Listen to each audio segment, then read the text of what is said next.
You're ready for the week, and of course also looking forward for maybe a relief or a break during the week tomorrow, where we shall be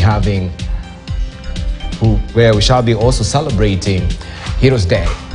And we have a lot that we have to look back as far as the week that has been so far politically in the country, the president tour in Nyanza and what it has sparked so far, the debate also regarding the Haiti mission right now, which is awaiting the approval of Parliament according to the CS of Interior, and also looking at what is happening in Israel and Palestine in 50 years since Yom Kippur, where we had Egypt and Syria invading Israel. During that particular war, this has been the highest number of casualties and deaths that we so far has been experienced in the land of Israel and Palestine.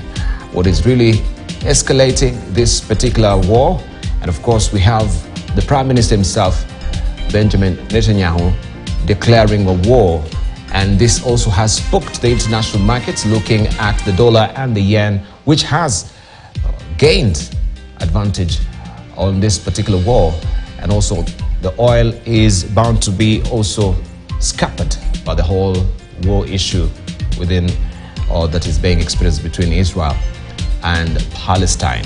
We shall be looking just briefly at that, on how it is going to affect us as well, bearing the fact that we are also bearing the brunt of the cost of living that somehow also is exacerbated and compounded by the fact that we have externalities shocks, and how this war is going to affect us, since also we're just experiencing the effects of Ukraine-Russia war is an issue that we need to discuss.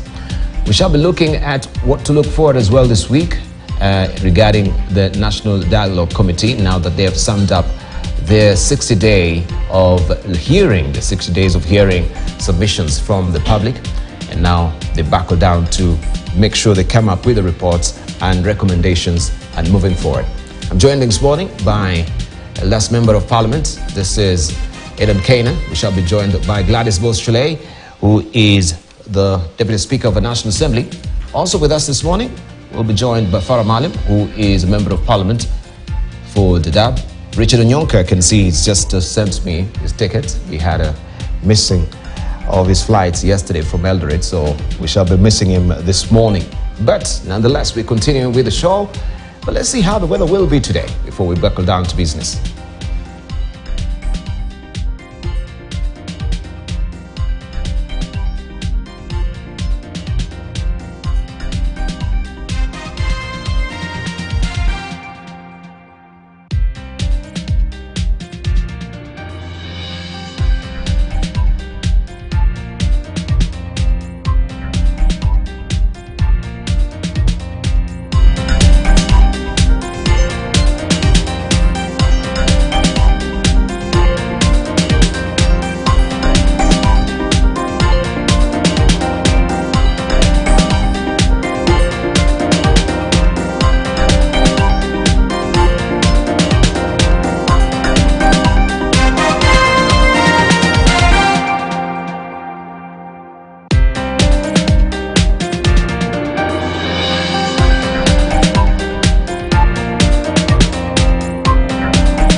Well, it is better to be a lion for a day than a sheep all your life. That is a quote there from Elizabeth Kenny, right? And all this is courtesy of Quote Francie.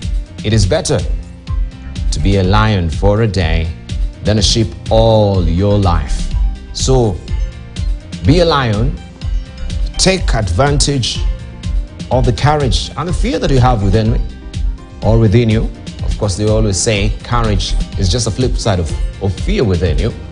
And be that lion for a day. Face your circumstances. Fight on than being timid the rest of your life. That is your today's post giver.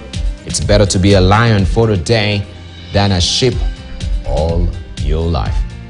All right, let's see what the dailies are holding for us. And of course, before I do that, I will just want to hear from our Member of Parliament. This is Eden Keenan, just to tell us briefly how also the constituency is so far. And then we shall continue apace with the conversation. But as he prepares for that, let's see what the dailies are saying. And this is what is on the front page of the Standard this morning. Broke Millionaires is what is on the front page of the Standard today.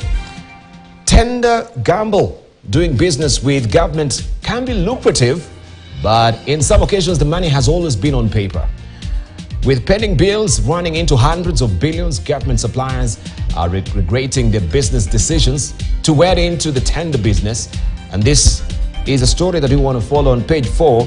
And by the way as well, we shall be having a very good feature today regarding this story at 9 p.m. on KTN Prime. Make sure you tune in so that you can get all the gritty details aside from what is tucked away inside the dailies today in the Standard. And we have a quote here from Rina Nano, who won NYS tender.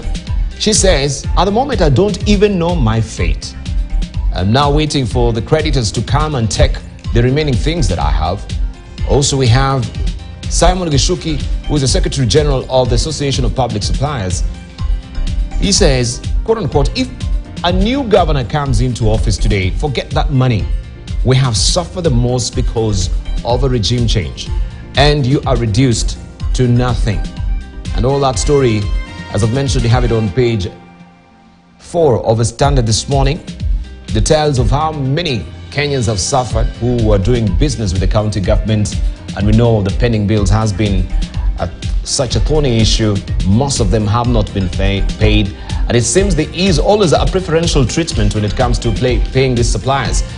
Because some of them are being paid and some of them are not being paid. And the people are wondering what merit are they using in payment of this particular issue of the pending bills, because money has been disbursed, yet they are not given the prime priority when it comes to the payment of the bills. So you can follow the story on page 4. How hysteria manifests in adolescence is a story that you want to also get an inkling of on page 16 of the Standard. And while Okasa Yambongo can't rest in peace is on the world pages there on 23 today. And simply the best, Kiptum new marathon record holder. That is broken, of course, Eliud Kipchoge's record by 30 seconds. We'll give you that story momentarily. We celebrate him this morning. Kudos to Kelvin Kiptum. Of course, you can see him here during his moment there, soaking up the spotlight in Chicago. Will Ruto excel in Nyanza, where many have failed? That is the abiding question right now everyone is asking, especially with this tour in Nyanza. And you can read all the details on page 10. Also, we shall be slicing and dicing this with the panelists momentarily as well. Israel faces long, difficult war with Hamas. Now the casualty has risen now to over 1,100 as we speak, as we had the Prime Minister declaring war yesterday. And you can follow the story on page 22 of the Standard this morning. Health and Science Bullet Magazine. Every Monday comes in handy for you. You can get all the wiser as far as mental illness is concerned. What do you do when it knocks on your door, right? You can get the answers inside the Standard this morning. Falling apart, a probing question there as a splash today. Ruto and Gachagua in a back and forth over shareholding and the cracks within the executive right now. President Ruto says it is primitive and backward for anybody to imagine that any region of Kenya can get development or cannot get development on account of how they voted. This is not correct. DP Gachagua, he said, quote unquote, "Those who joined us should not expect much at the expense of Kenya Kwanza loyalists. We will continue giving good jobs to those who stood with us from the beginning." This is what is a TIF. While the President Ruto has maintained that his administration will not discriminate against any part of the country because of political differences, DP Gachagua has been unapologetic that the interest of those who voted for the ruling alliance come first. You have a story on page 7 of the Daily Nation this morning. So is it a matter of just political posturing with this recent visit in Nyanza, where we had this proclamation from the president regarding this particular issue of Gachagua, or this time it really holds firm? You can follow the story on page 7.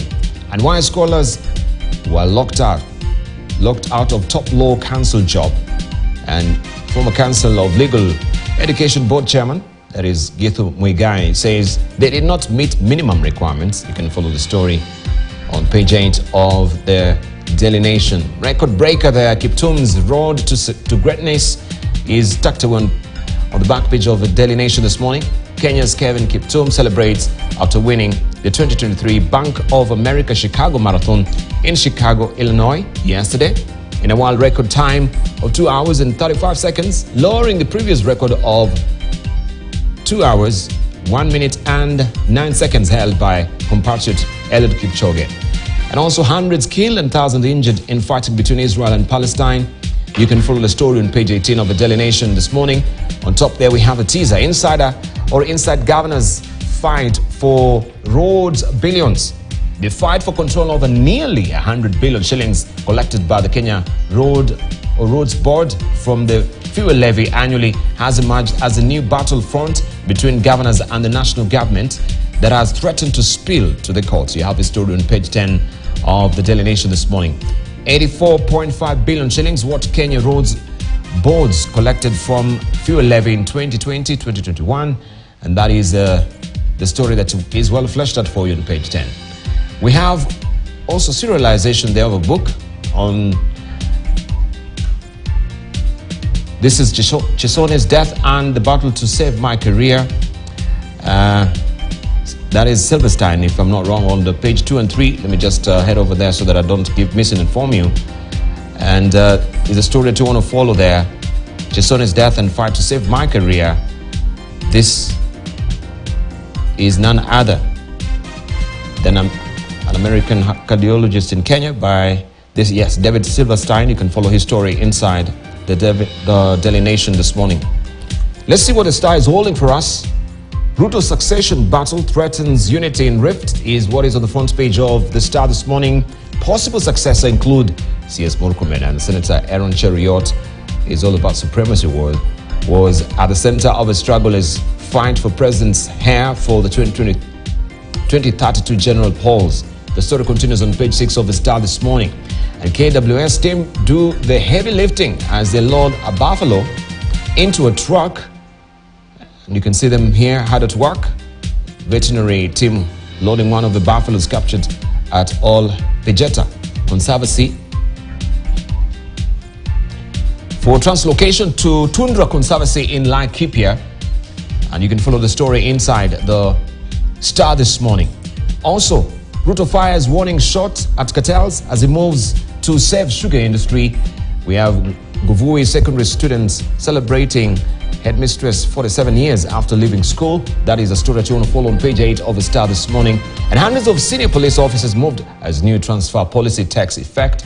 This is all about the new Maraga task force that came up with a report which recommended at least police officers be transferred after every 3 years. You can follow the story inside the Star. And Kiptum smashes Eliud's wild record. We celebrate him this morning, and this is a story that you can follow on the back page of the Star this morning.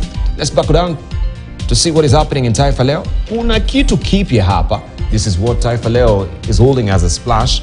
Ishara za urafiki baina ya Ruto na Raila Kalonzo zazua gumzo kuu. Mapatano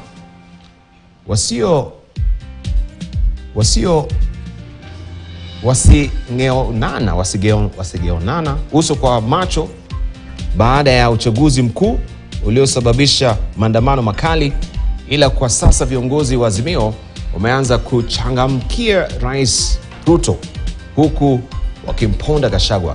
Je, una nini? That is the story that you want to follow on page 2. And of course, the Deputy President has said all is well.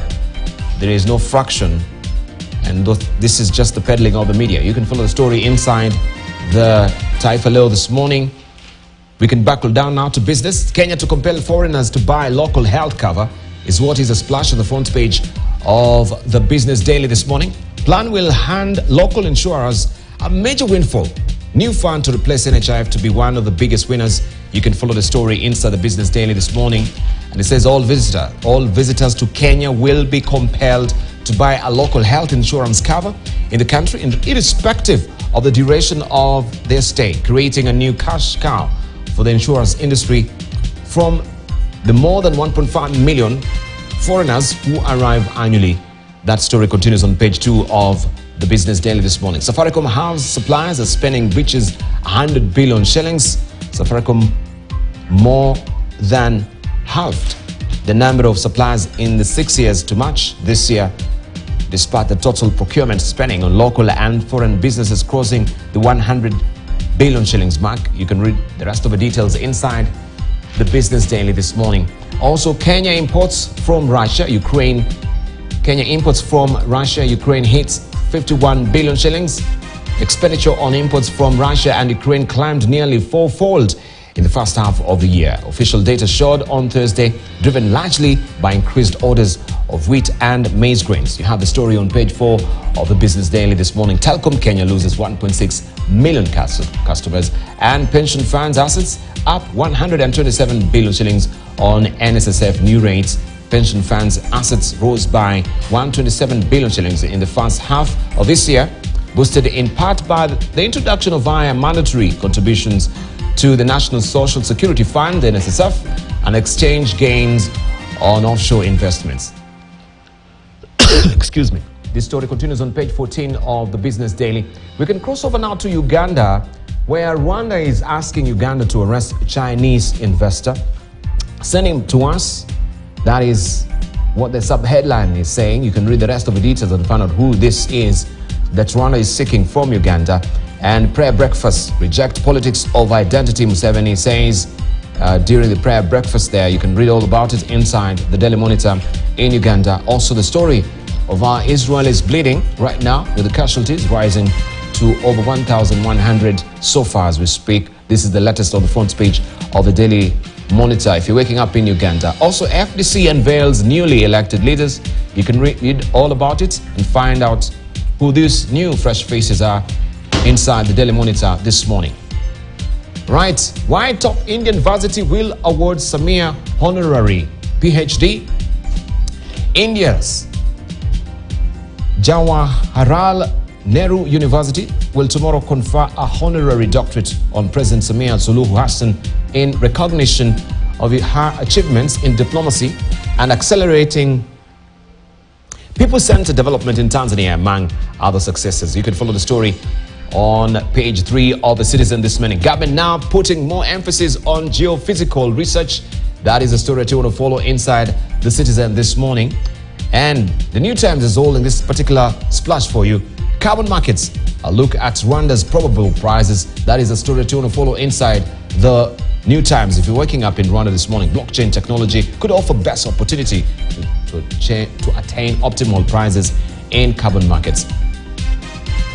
The East African this week, AFCON in East Africa, no room for games. The Pamoja bid by Tanzania, Kenya and Uganda wedges at least $200 million, I should say, on the tournament, but smart play could see it change East Africa for good. This is what the East African is holding as a splash this week. It's all about what we had, of course, earlier, celebrating winning this particular bid for us to really host AFCON, but there should be no room for games right now in terms of handling the affairs and preparation for AFCON. All system must go. And this story continues on page 4 and 6 of the East African this week. Also, 4 parties back Kagame's bid. Smaller parties in coalition with ruling Rwandan Patriotic Front say he is the best for the nation's unity and growth. Tanzania seeks $1.8 billion for SGR. Turkish contractor Yapi Merkezi has reported funding gap as it continues to facilitate Dodoma's search for cash. This story continues on page 10 of East African this week. You can read the rest of the details inside the publication. China Daily, ceasefire urged in Gaza amid violence is what is on the front page of the China Daily. China called on global community to act with urgency on the Palestine question And you can see the devastation. Rescuers, they are trying to, this telling picture. This is Palestinians in Khan Yunis in southern Gaza. That is southern Gaza Strip, searching the rubble of a house that was destroyed on Sunday by Israeli strikes in retaliation of a surprise attack on Saturday by Hamas. You can read the rest of the details inside the China Daily as well. And she emphasizes enhancing cultural confidence, public communication, and New Delhi deceiving itself with a new push on hydropower is another story that you can follow inside the China Daily this morning. Right. I will show you what we have on the front page of other dailies as well as we continue to pace with the program. But for now, let's just see what we have as a top story, just celebrating Kiptum's win, especially breaking our honor as well, who was holding that particular record in that particular race, Eliud Kipchoge, where Kelvin Kiptum sets a world record to win Chicago Marathon men's title in a time of 2 hours and 35 seconds. The 23-year-old arrested Eliud Kipchoge's previous mark by 34 seconds. It was Kiptum's third victory in as many starts over the 26.2-mile distance. He won on his debut last December at Valencia and then in the London Marathon last April. He is on fire, ladies and gentlemen. He's 100 meters to go. Can he get under 2 hours and 40 seconds? He's crushed the world record, ladies and gentlemen. Amazing finish. Incredible. 2 hours and 35 seconds, I believe. An amazing race by this amazing athlete. Incredible. He is tired. Of course he's tired running that pace. 2 hours and 30 seconds is amazing.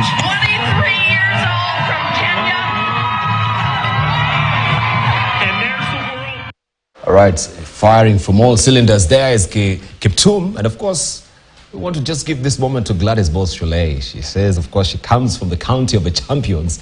She will take and relish this moment to, of course, congratulate Kiptum. Good morning, good to see you. Good to see you too. And my God, I was just looking at that and I almost want to cry again. Yeah, it was exciting watching him do that yesterday. Breaking Eliud Kipchoge's, I think that is a yes, is and he's just one. 23, so 23? He's just starting. Yes, so I wonder if they're on the record. He's definitely going under 2 minutes very soon. Just imagine if they're on the field together with Eliud Kipchoge. So your guess is just as good as mine. Yes. Yeah. Yes. But you never know. Yeah, I mean, I think he's got age on his side. He's just begun, and I mean, Eliud Kipchoge has done also very well, considering that he's been consistent the training, even though he started a bit later than Kiptum. But just watching Kiptum, I've watched him speak with such humility, never boastful, never says I'm going to take it. He just talks about concentrating on his training, you know, very humble about it. And just to see him yesterday smash that record was exhilarating. Exhilarating. Yes, I didn't do anything else. I just kept replaying it all afternoon. I knew Gladys was really stoked by it as well. Yes. Right. And Kipruto did well too. Yes, yeah, I mean, both of them very humble, very consistent. They need a lot of support. Even when you speak to them, they don't complain. They've got many challenges in their training. They've got many challenges in the way, you know, they're dealt with by you know, those who should be supporting our athletes. But they don't, they're not bitter. They're just focused on what they do. And if many Kenyans were like that, people would achieve a lot of success. Indeed.